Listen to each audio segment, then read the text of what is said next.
Welcome to the Town Manager Download, a podcast about local government in the town of Shrewsbury. In today's podcast episode, we're going to discuss the Shrewsbury Public School System with our special guest, Dr. Joseph Sawyer, Superintendent of the Shrewsbury Public Schools. I'm Kevin Mizikar, the Town Manager of the town of Shrewsbury, and as always, I'm joined by Communications Coordinator Taylor Galusha. What's going on, Taylor? It's our second episode on our new schedule. I feel like we have to say that just to reiterate that we're a Thursday podcast now. Second episode, second season. Second 2-2. That's right. It's a lucky episode. Dr. Sawyer's here to join us, so it'll be good. Be a good one. So what have you done in the last 2 weeks? Oh, yeah, there's been actually kind of settling into the summer schedule. Back from the big trip and wading through a bunch of rain. Not too much exciting has been going on, but, some beach trips on the horizon. My mom's birthday was, on the 16th, so had a conversation with her and, celebrated those little things. So how about you? We did find out that our moms are almost birthday Twins. Yeah. My mom's birthday was on the 15th, so naturally, we celebrated on the 14th to get the whole family together. Yeah. My sister's been super busy, so it was nice to see everyone at once. I've been getting back into my running schedule. Is this building on the kickball? Yeah, it's my training. Yeah, it's my preseason for fall ball.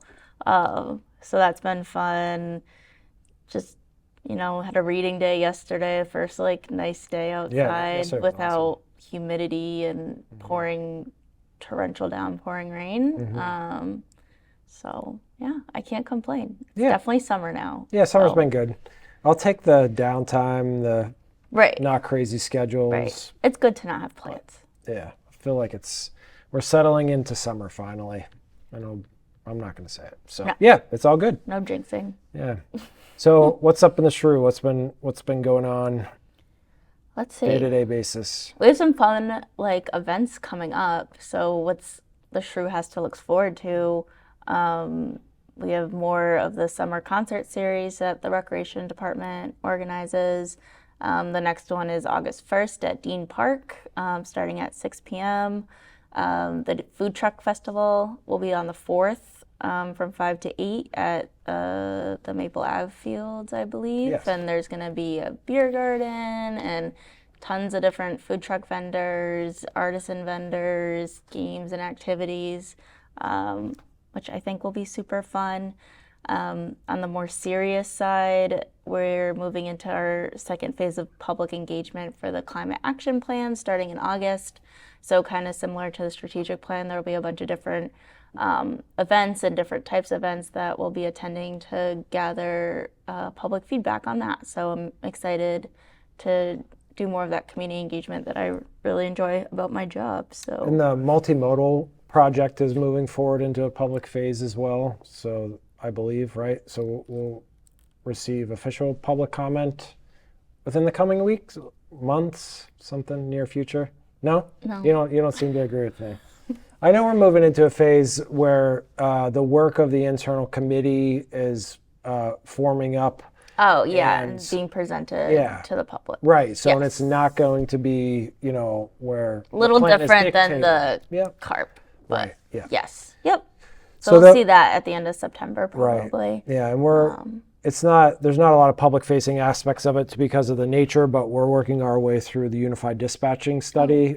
Funds were put in place for that. So there's been a lot of engagement with the police and fire and emergency management departments, which is obvious. That was a town meeting initiative too, right? That's right. Yeah, right. It was funded by town meeting. We're looking to, we got that funding in the fall because of some challenges that we've been faced with internally. We think we can operate a little bit better than we have been, and now we have the new police station that's open, and that opportunity presents us, and it gives us some resources in different aspects of public safety. So that's an ongoing project that we'll have some real public-facing results as soon as the FY25 budget, so a little outside of a year. So, oh, wow. Yep, it's on the horizon.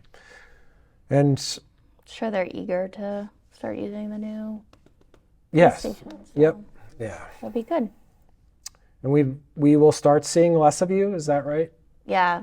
Less airtime for Taylor. My TV contract has been cut in half. Yep. So my colleague, Justin Dobson, who worked in our office, he started at the same time I did, left us for a little bit to go work in the Parks and Cemetery Maintenance Division with the DPW as the cemetery program manager.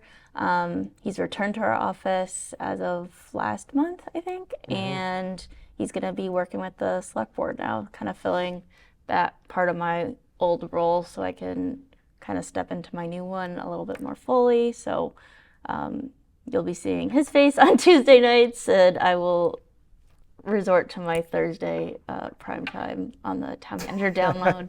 This takes all my time and energy Yeah, to you're be focusing here. your efforts Right. This is on what's it important. now. So Well, that's good. 5-star podcast. What can I say? Welcome Justin into that role, and it'll free you up to be more focused on communications in general, which will be a great opportunity and benefit to the town as well. So Yep. that's great. So today's episode, we're going to have a great conversation with Dr. Joe Sawyer, who's the superintendent of public schools.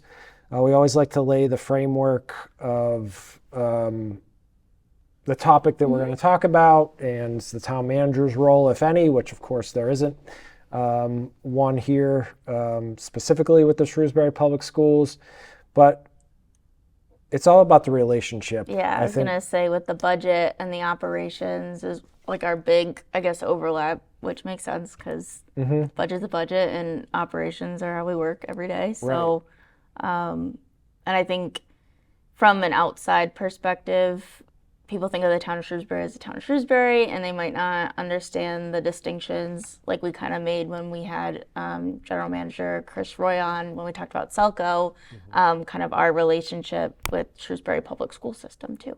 Right. Yeah. So from a governance standpoint, there's two elected bodies that are associated with the municipal operations. That's obviously the select board. We talked about them a lot on the podcast.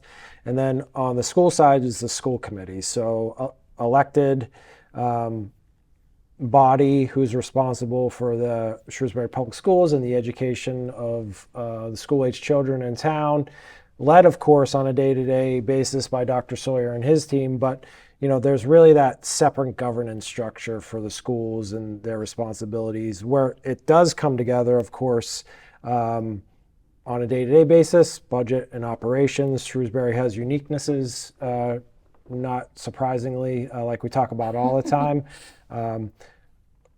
What I love so much about Shrewsbury and what I think makes us one of the highest performing governments in the Commonwealth and beyond is that relationship that we have with our colleagues in the school department. Not only are they right down the hall, literally like 2 steps away, their wing in the town hall, which, you can have professional relationships with everyone. They don't have to be in the same building, but really that professional relationship is so strong and we have the opportunity to interact with them on a day-to-day basis. It keeps things open and collaborative, which is really important. There's plenty of cities and towns and it's well documented. The media loves it when the school department and the towns don't get along and they fight throughout the budget process for those scarce resources, which I understand. But we have that opposite relationship here. It's open, it's collaborative. And I just wanted to point out some of those distinctions. And for me, it was really eye-opening from way before day one. So in my selection process, going through the town manager interview process, Dr. Sawyer and Assistant Superintendent Collins were part of the interview process, and they were integral in that aspect. And then I've had the opportunity to participate in some of Dr. Sawyer's searches for his key staff, and he's done the same. So it's not just we collaborate throughout the year when needed, but we find opportunities to join together with each other to use the resources and the knowledge and experience to really create the best team for the town, because that's how we do want to face outwardly as a single unit, despite having separate charges. And then we looked at public buildings, and Shrewsbury has done it differently, where the Shrewsbury Municipal Public Buildings Department provides custodial and maintenance and building management services for all the schools. And that provides us another opportunity to just collaborate and keep things open and have those conversations. Hopefully, and we can talk to Dr. Sawyer about this, hopefully it frees up space on Dr. Sawyer's schedule where he has to worry about those things less. Yeah. His principals can interact with our team, and we can worry about using the economy of scale to have the right employees and the right skill sets in place to be able to service all public buildings across the board, which I think is a great model. Other cities and towns, I think it's more common for them to have a separate custodial and maintenance team in the schools and one for the municipal side of operations. And ironically, maybe contrary to what most people would think, but when that occurs, it's lopsided that the schools obviously have more space and they have a larger custodial staff than most municipal. So in my opinion, the detriment falls to the municipal side and how much resources are put into those buildings than it does the schools, just because of the space standpoint. There's plenty of other ways that we have found opportunities to collaborate. I think the school space needs study was an interesting one for me to kind of observe from the sidelines. Just watching, like you said, those two sides of our elected body kind of be a part of that process. And the school building committees, when I used to do minutes for the Beal building committee, just it's a mix of municipal and school employees, and it's nice seeing everyone come together in those spaces, I think. Yeah, I mean, I think the diversity, so if you think about the school committee and the select board, two clearly different charges, if I can use that word, but all with the same desire to have the best community, and it allows for a check and balances as we're looking at resources and where dollars are being expended and where non-monetary resources are being placed. It provides a healthy balance. I think the relationship between the school board and the select board was really solidified, or school committee and the select board was really solidified during the 2021 override process. We are in a situation where we are facing significant financial constraints on both the school and municipal operations side. And we established a regular meeting pattern with 2 members of the school committee and 2 members of the select board.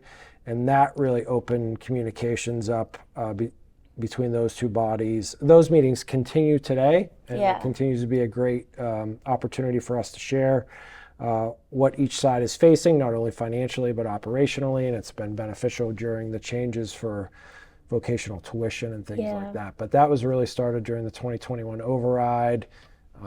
Really, the school committee and the select board put pen to paper together and made unified commitments to the community that we still work to on an annual basis.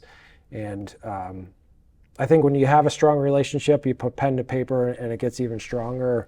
We've been able to leverage that planning and that work to continue to, I think, exceed expectations with the financial resources that we have and the services that we can provide to the community.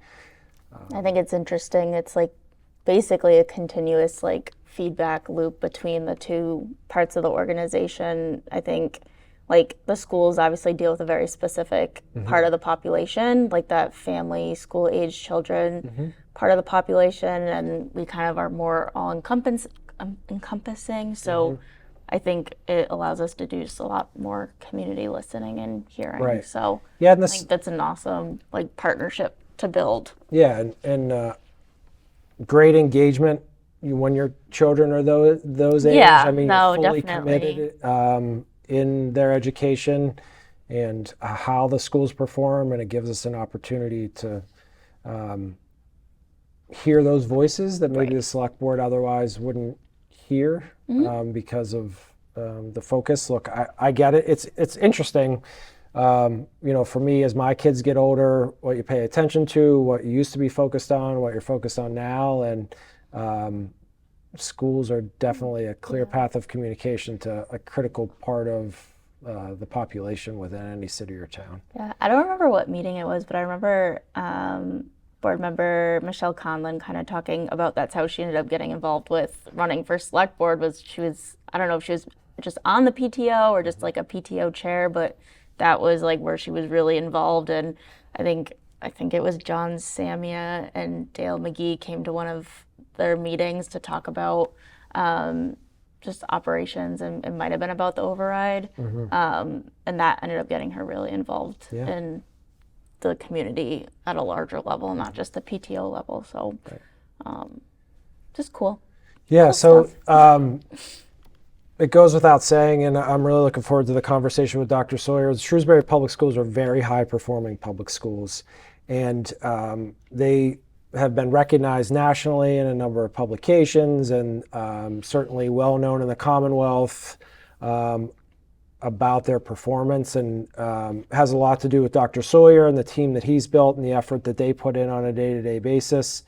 So I look forward to that conversation with him and learning how he does that. He, services well over 6,000 students and has a high-performing district, and that's an extreme challenge in and of itself. So we'll dive deeper into how he approaches his management and how he builds his team and how they're able to achieve such great things. On the town side, it's truly a blessing because that keeps a high level of vibrancy. People want to come to schools. Families seek out Shrewsbury to raise their kids here and have them grow up here and be able to participate in such a high-performing educational environment. So that's something that I always focus on, keeping those resources in place to keep that and keep the community vibrant, because it has so many benefits both for individual residents and the community at large. So without further ado, let's welcome today's guest, Dr. Joseph Sawyer, Superintendent of the Shrewsbury Public Schools. I would like to take the opportunity to welcome Dr. Joe Sawyer here to the set of the Town Manager Download. Thanks for coming. It's my pleasure. This is my first podcast ever, so very exciting way to spend a summer day. Great. 2 in a row. You had Dan Raleigh last week. That's right. That's good. So. Yeah, well, we really appreciate your time. So we like to start off every episode just getting a little bit more familiar with our guests. So tell us about your career path into local government and the public school system, and all the details, how long you've been with Shrewsbury Public Schools and why you chose the career. Sure. Well, it's hard to believe that I just finished my 26th year in Shrewsbury. Came in 1997 when I was appointed as the assistant principal of the then brand new Floral Street Elementary School, and just finished my 14th year as superintendent. So a little more than half that time in this role. I live here in Shrewsbury, raising my family here, my wife and 3 daughters, 2 of whom are in college now, one who's still going to be a junior at Shrewsbury High School, and it's been a wonderful place to live over the last more than quarter century, which is very, very hard for me to believe. I'm a local Central Mass guy. I grew up in Clinton, just up the road, and in terms of going into education, little bit of a family connection. My mom was a teacher in Clinton when I was growing up, and my dad had always wanted to be a teacher, and then actually late in his life, he had the chance to become a substitute teacher after he retired at Clinton High School, and all of my siblings, my sister's an English teacher at our alma mater, Clinton High School. She just made her way back there last year. And then my brother is a teacher out at the Williston Northampton School out in Western Mass. He's been there his whole career as a teacher and a coach and the 9th grade dean. My sister teaches English. They both teach English. And my mom was a middle school math and science teacher mainly. In some way or shape or form, all of our spouses are in education too. So it's a very education-based family. I think, my career path was supposed to be end up playing for the Red Sox. When they decided my path wasn't going to continue anymore, none of the professional teams wanted to let me continue my career after college. I had to think of something different. And I'd always enjoyed working with kids at, like, whether that's baseball clinics or umpiring Little League or those kinds of things, and thought it might be a nice opportunity to just start off and do something I thought I might enjoy. And I ended up teaching a year at a private school out in North Brookfield called the Valley View School, which were for emotionally disturbed adolescent boys. Did some coaching locally at West Boylston High School, and during that year I decided I liked the work, and I ended up joining a program that was very new at the time called Teach for America. I ended up going to, I was assigned to Houston, Texas, and I ended up teaching, I wasn't expecting to, I thought I'd end up teaching high school, but they didn't, part of it was to fill places where they had teacher shortages, and they really needed elementary school teachers. So I ended up teaching some third grade and some fifth grade there. And while I was there, I attended the University of Houston and decided to get a master's in education, actually in administration. I had some interest in that as a pathway. Was fortunate enough, moved back to Massachusetts and was an assistant principal at an intermediate school, a grade 4, 5, and 6 school down in Middleborough, Mass. Did that work for 3 years and was looking to come closer back to where I grew up. And my wife at the time was going to Tufts Veterinary School, and the Floral Street job was open, and I was fortunate enough to be appointed to that. And since then, some people in town know, but I was at Floral Street for almost a decade. I was there as assistant principal for, I think, for 4 years, and principal is 5. And then I was the principal at Oak Middle School for a couple years. During that time, I got my doctorate in educational leadership at Boston College. Then ended up doing 1 year as an assistant superintendent up at central office, and then my predecessor, Dr. Anthony Bent, decided he was going to retire from Shrewsbury, and that doesn't come around a lot. So I put my hat in the ring, and I was very fortunate the school committee decided to appoint me, and have, for better or for worse, have been here ever since. Yeah, interesting. So I've always learned new things about our guests, despite knowing you for as long as I've been in Shrewsbury now, 6 years.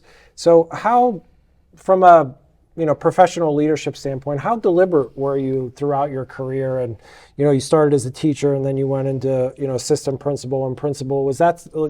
How did those next steps occur for you? Sure. I think when I was teaching, I enjoyed the job a lot, but I was intrigued by the idea of school leadership. And I think just as some people might be a really good writer and some people are better editors, I kind of saw myself as a better editor, and I liked the idea of the very many different roles that a school leader plays. So I decided to take a couple courses in that leadership, and I liked it a lot. So I ended up getting into school leadership at an earlier age than a lot of folks do. I think, frankly, the reality is the fact that I was male and a pretty big guy. I know that the first job I got as administrator, they were looking for someone who was going to have kind of a disciplinarian type approach. Sure. Not that I'm a negative type person, but there's some stereotypes that have broken down over time. But even though it's a very female field, especially at the elementary level, a higher percentage of males tend to be in leadership positions. That's been shifting over time. I think it will continue to shift. But I might have been given some opportunities earlier than maybe I would have if I had a different profile. But I took advantage of that, and I think that it was just, to me, that's one of the really attractive. First of all, you're doing good work, and you're affecting a lot of kids' lives and families' lives in a community, and working with teachers and helping them and setting them up for success was something that I've enjoyed. And I think that if you'd asked me when I was a principal if I was ever wanted to be a superintendent, I would have said, no, you're crazy. I don't want that job. And then once I went through my doctoral program, one of my mentors in the Boston College program, a gentleman named Dr. Erwin Blummer, who was a former superintendent in Massachusetts, highly revered, and he was the head of the program there at the time, said, I think the most important job that makes the biggest difference in a school is the principal, but I want all of you to be superintendents, because we need good superintendents to get good principals, and we don't have enough people who are interested in the role. And like anything else, I think once you've been in the role for a while, and you're looking at sort of what that next step might be, and ultimately it turned out to be something that I felt, again, really was interesting, and it's never boring. That's for sure. Yeah. It's always a very engaging role with a whole lot of different things you get to do, which is, to me, keeps it very interesting. So let's talk about the system a little bit, the Shrewsbury Public School system, that is. So maybe talk a little bit about the number of schools and staff and students, that kind of break down the data. Sure. So if people aren't familiar with our district, we have 9 schools. We have a preschool, Parker Road Preschool, and then we have 5 K-4 elementary schools. And then 2 middle schools on a campus. One's a 5th and 6th grade middle school, one's a 7th and 8th grade middle school, and then a 9 through 12 high school. We're a shade under 5,900 students last year, our official count. That fluctuates throughout the year, of course. It's down a little bit from a few years ago. We peaked at just under 6,300 students. Like a lot of districts, just demographically, and even COVID seemed to exacerbate this a little bit, which has been still a little bit of a mystery for some districts. But we've come down a little bit since then. But we're pretty steady in terms of being in the high 5,000s. And it's a district that grew a lot from the early 90s through, especially through the 90s and late 90s into the 2000s. And that's something this community's really coped with and responded to in some really good ways, obviously with capital projects as far as new school buildings, bigger school buildings. And that's something that, it signals that the community really supports education. In terms of staff, of sort of professional and support staff, we're at about 950. If you add in things that like our cafeteria program and our extended school care program, we're over 1,000 staff positions. Some of those are shared by multiple people, but so we're over 1,000 staff strong. So I don't know how that compares, if that makes us the largest employer in Shrewsbury, if you look at us as one single organization. But it's a We got to pretty work on big those outfit. tax payments. It's a big, I know, pilot maybe, right?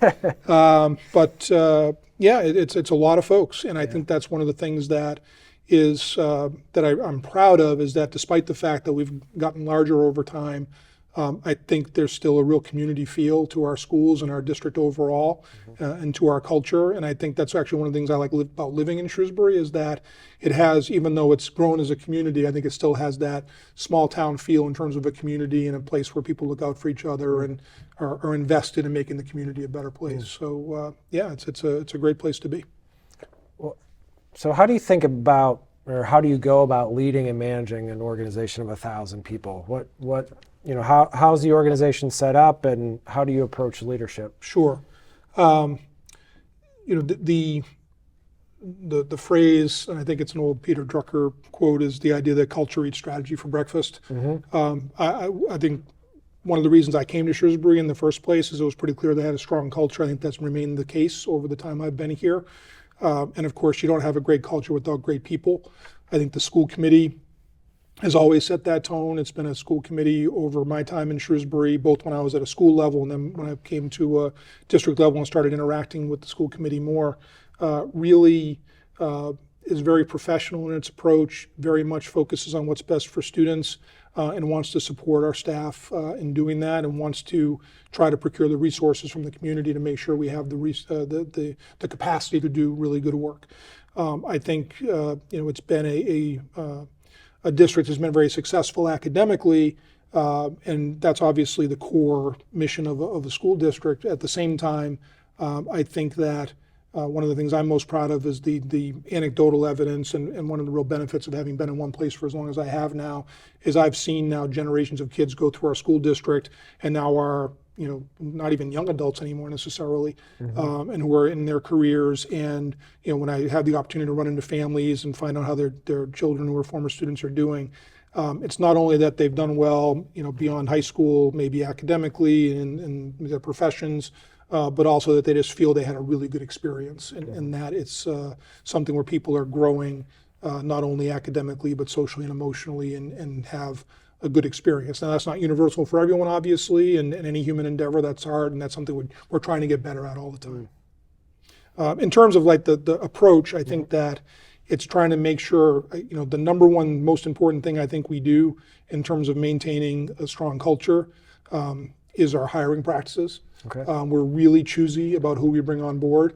We put our especially professional level education positions, teaching positions, leadership positions. There's a really thorough process. It's a really, with a lot of different people involved with it in terms of teams and making sure we have stakeholders at the table, parents at the table, staff members who are going to be their colleagues, who are very choosy about who they want to work with. And then at the high school level, that includes students as well. Really at every level, in the sense, I mean, students are on the interview teams at the high school level, but at the elementary level, even the youngest kids, when we get to the finalist stage for our teachers, every teacher has to do a demonstration lesson. And when they come and do that, the principal or assistant principal whoever's running that search, will stay behind after the lesson and talk to the kids. How did they perceive that person? What did they like about that lesson? What did they, how could they see that person, being as a teacher? And the kids are pretty straightforward usually about what they believe and what they think. There can be a tricky audience, and usually, hopefully, it's confirming that we're in a good place when we get to the point where we want to make an offer to someone. But I think that it's the quality of the people. I'm just continuously amazed by the quality of what our teachers, our support staff, our leadership team, their work ethic, their commitment to doing what's right for kids, the skill that they do it with, and their really high level of motivation to do things well and do them right for kids, because it's such an important job. When I reflect back on the time I've been here, it's the quality of the people. So I think setting the tone from my role to make sure that those processes we're following and making sure that that high level of expectation around who we bring on board to teach our kids is really, and work with our kids, is really the most primary responsibility. So, Joe, that has led to some real, success not only for individual students, but some recognition for the Shrewsbury Public School District. So I know you've been ranked in a number of different publications and things like that. So how does that feel? How do you take that? How do you share that information? With the team? To be honest, I have mixed feelings in the sense that it's always something we want to celebrate when we're recognized for doing something well. Sometimes the rankings and we don't want there to be an over focus on things like test scores. Some of those rankings are actually more sensitive, and they take a lot of different things into account in terms of the types of students a school district might have. Because there are some phenomenal. Massachusetts, we're very proud, is considered to be on a whole host of measures the top performing state in the country around public education. And given that we're one of the strong performers within the state, I think legitimately we can say we're, when you think, but nationally we're a top performer. There's a lot of things that confirm that. What I wouldn't want to do is start getting into the game of, well, let's really just keep pumping up those test scores. What's this metric? It's almost like the U.S. News program for colleges gets, in terms of like, well, if you do certain metrics, maybe your ranking goes up. And is that the most important work to do? And I think that's the thing where we have to be careful. I think from my perspective, if we are really focused on implementing best practices, and we're dedicated to teaching well and supporting students well, the results are going to take care of themselves to a certain extent. And we want, I look at it as making sure that students, regardless of what their profile might be, have the greatest set of options by the time that they leave us. They have a skill set that's going to help them become successful. And if that means a student who really aspires to, a quote unquote, elite college or university acceptance, we want to certainly be sure we have a program that provides those opportunities, and the track record is that we do. We have some kids getting admitted to those, top tier, quote unquote, schools. We are just as proud of a student who decides that their right pathway right now is to go to a 2-year community college. And we have a lot of kids who go to Quinsigamond Community College and then go on, and I've seen this because I've been here for long enough, and then sometimes they go on to 4-year school, sometimes they go into the workplace, sometimes they go straight into the work field. And that's something that, for me, it's making sure that there's a skill set students have so that they have options and they can pursue what they want to pursue, as opposed to saying everybody should fit in this box and everybody should be aspiring for X. That really should be up to students and their families. And we want to provide the kind of education that provides those different options for students. And that's a real challenge right now, is that one opportunity that this community supported, which is a little bit different profile than some other places, was our students who had the opportunity to go to Aspet Valley Regional Vocational Technical High School and receive that. Massachusetts is tops in the nation around their vocational technical programming. And because of sort of a quirk in the state law and the fact that Shrewsbury's not a member community of the Assabet district, we used to tuition kids, we still do tuition a number of students in there, but basically the admissions processes and policies changed, and so virtually impossible now for students to enter there as a 9th grader. So we're having to figure out what can we do internally and with internships and business partners and what we're calling sort of a career pathways programming to make sure that students who may or may not be interested in, the vast majority of our kids are want to go to a four-year college. Mm-hmm. That's most of our clientele, so to speak. Mm-hmm. But that doesn't mean that's for everybody, and it should not make a bit of difference. One's not more important than the other. All of our students are equally important, and all of our students should have as many opportunities as we can provide for them within the context of what the capacity we have and the resources we have. Yeah, so two words that you brought up there, challenges and then partnerships are two things that I did want to talk to you a little bit more about today. Certainly the impact of COVID-19, and you just mentioned changes in state policy with vocational tuition has brought challenges into public sector education. Mm-hmm. But generally speaking, or maybe including those things, what are the greatest challenges that we're facing right now in public education? Yeah. I think the overall challenge is that the landscape in American society and culture is just challenging right now in a lot of different ways, coming out of COVID. And we know, and this is an unprecedented kind of situation we were in. I'm very proud of how our district worked through and handled COVID. We were far from perfect, nobody was, but I think overall we had a strong response. That said, it had a really significant effect on a lot of our young people. Mm-hmm. That's paired with the fact that even prior to COVID, we had a burgeoning mental health crisis among young people in our society. And there's a lot of hypotheses as to why that might be. Some of it, cell phones and technology and social media is something that's a question a lot of people mm-hmm. have in terms of how that contributes to things.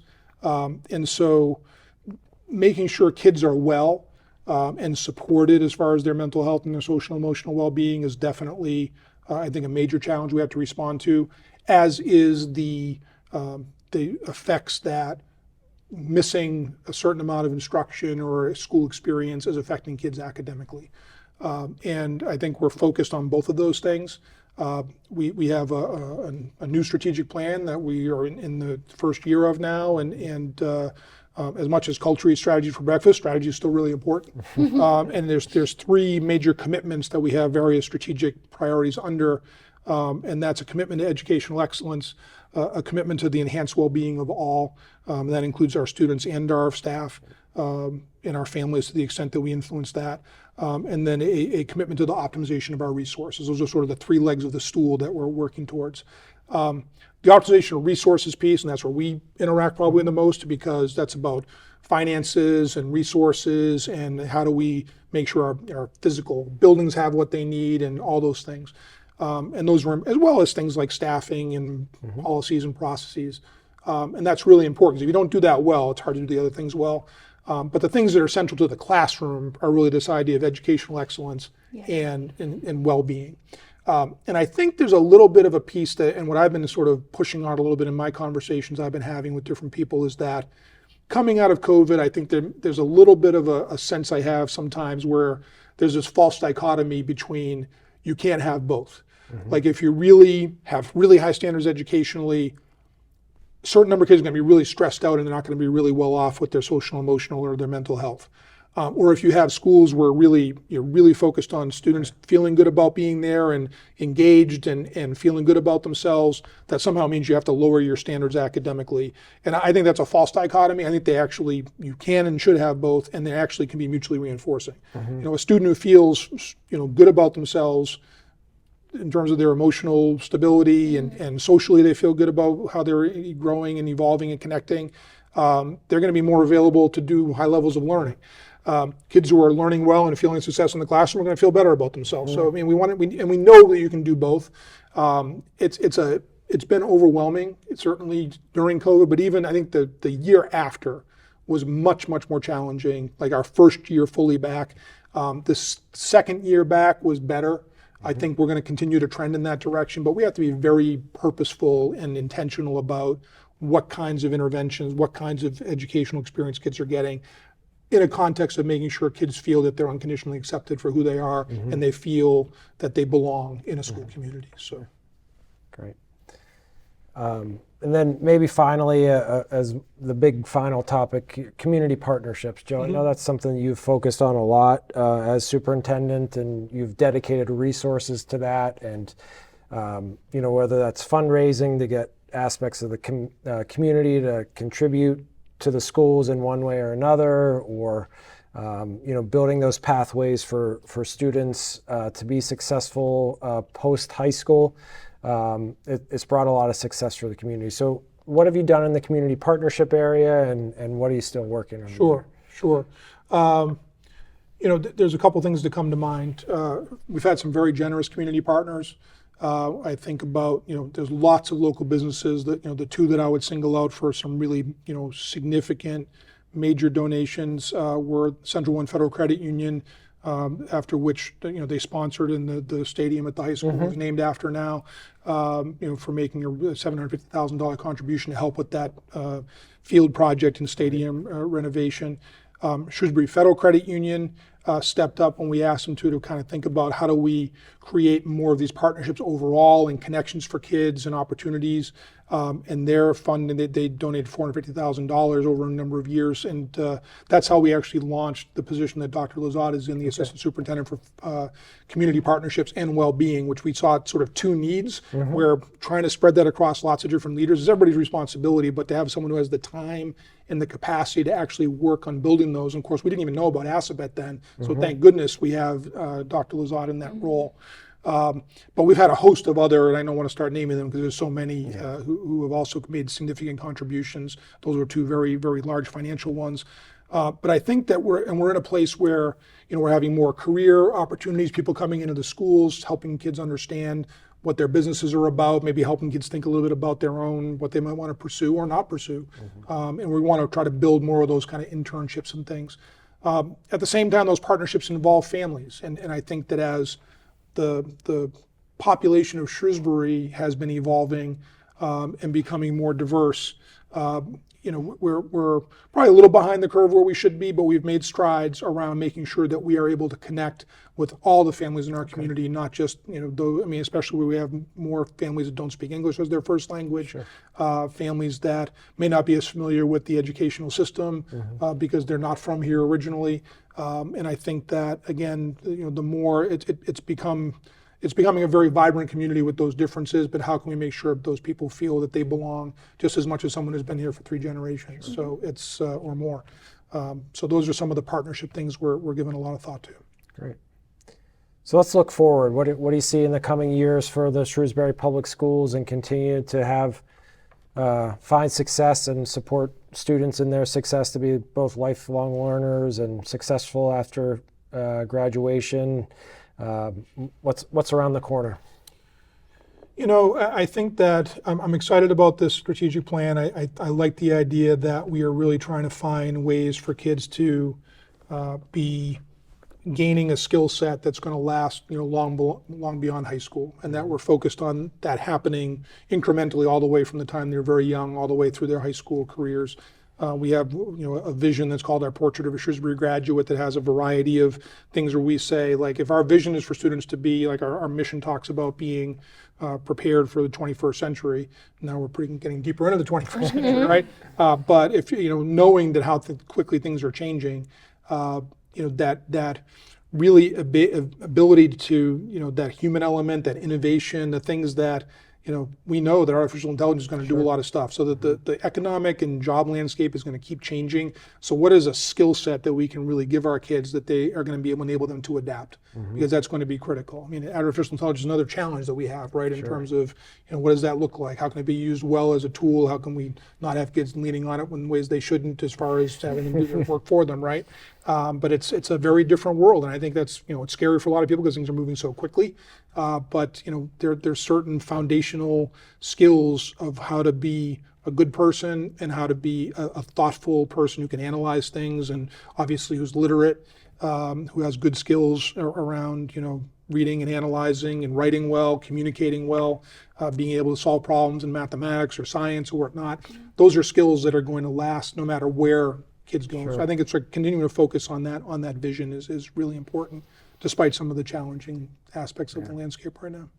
Well, I don't envy you in that. It's a that's a lot to think about with your students, and you and your team continue to do an amazing job. And I would have to give you, one of the best, certainly the best rankings that we could ever expect with the resources that you get and the outcomes that you produce is nothing short of amazing. And you deal with things on a day-to-day basis and the well-being of students different. Whenever I was going to school, elementary school, high school, those things weren't even talked about in the public school setting. And it's been accepted and a challenge taken on and overcoming on a day-to-day basis. So I just tip my hat to and if I may, Kevin, just briefly, I think there's two areas that I really didn't refer to that I think are going to be real challenges coming forward. Now, one we're going to need your help with, of course, which is we're in the most stable position we've been during my career in Shrewsbury financially and resource-wise. And that, I can't tell you how important that's been for us to be able to focus time and energy on the work of educating kids and not around what are we going to have to cut, what are we going to change, a lot of time and energy spent on when you don't have enough resources. So that's been huge, and I appreciate your support of the select board, the finance committee, all the municipal leaders. That's been huge. And so continuing that is going to be a challenge and something that's going to be really, really important for us to be able to do the work that's expected of us. And the other piece is that when I mentioned the community is changing, the landscape is, at the same time, our workforce has not shifted as much the way that the community has. And the school committee has charged us, and rightfully so, with how do we, over time, adapt so that our staff represents more of what the student population looks like in terms of diversity. And that's some work we're really paying attention to. It's not easy work for a variety of reasons. That's a whole other podcast episode, but it's something that we're committed to looking at and working at doing and implementing over time. Because we want there to be, there's a lot of strength in that diversity, and over time we want to realize what those strengths are. So those are two things I thought it was important to mention. I appreciate that. Well, we'll wrap things up on a lighter note. We always like to talk about something that we think is the best. So we'll put you on the spot here, Joe. You mentioned earlier you were a pitcher in college at Princeton. So in your opinion, who's the greatest major league pitcher of all time? Boy. There's a lot of good options there. I mean, I'm going to be a hometowner, and kind of this is based on my own experience growing up. But it's hard to beat Pedro Martinez. I mean, he was such an extraordinary athlete and presence, and I think that I had the opportunity to see him pitch in person a couple times at Fenway, and the atmosphere was just electric. And I think for me, I'm a big sports fan, and I watch a lot of different sports, and with having 3 daughters who all are athletes, and I watch a lot of women's sports now as well. But regardless of what the sport is, or there's certain athletes who just sort of transcend the moment. And this was during a time, of course, with steroids and everything else, that hitting was, he was putting up numbers compared to all-time numbers. And yet, during a time when offense was sort of king. Sure. When you see an athlete who, it's almost like Larry Bird in his prime. Those of us who grew up here, like doing what they want to do, knowing they're playing against the best in the world, and they're toying with them like they're playing against like a little league team. Like that was just to me incredible. Like at one point, as a pitcher, he had the best fastball, the best curveball, and the best changeup in the major leagues. Like one guy to have the 3 best pitches. Yeah. No, it was just incredible. And plus, he was just a competitor too. So that was kind of a joy. That was a joyful experience to watch him pitch that way. So and I think you can make the argument for all kinds of different people. Sure. I'll go with Pedro. We'll accept that. It'll hit home definitely with the hometown folks. So at least it won't be the most controversial topic of our conversation today, good. Joe. That's good. Well, we really appreciate you taking the time to be with us this afternoon. And thank you for all your contributions to the community and all the help that you provide to the town side on a day-to-day basis. So this has been another great episode and great conversation on the Town Manager Download. If you have any questions or comments, you can reach us at tmdownload@shrewsburyma.gov. So thanks again to Dr. Sawyer. On behalf of Taylor Galusha, I'm Kevin Mizikar. Thank you for listening.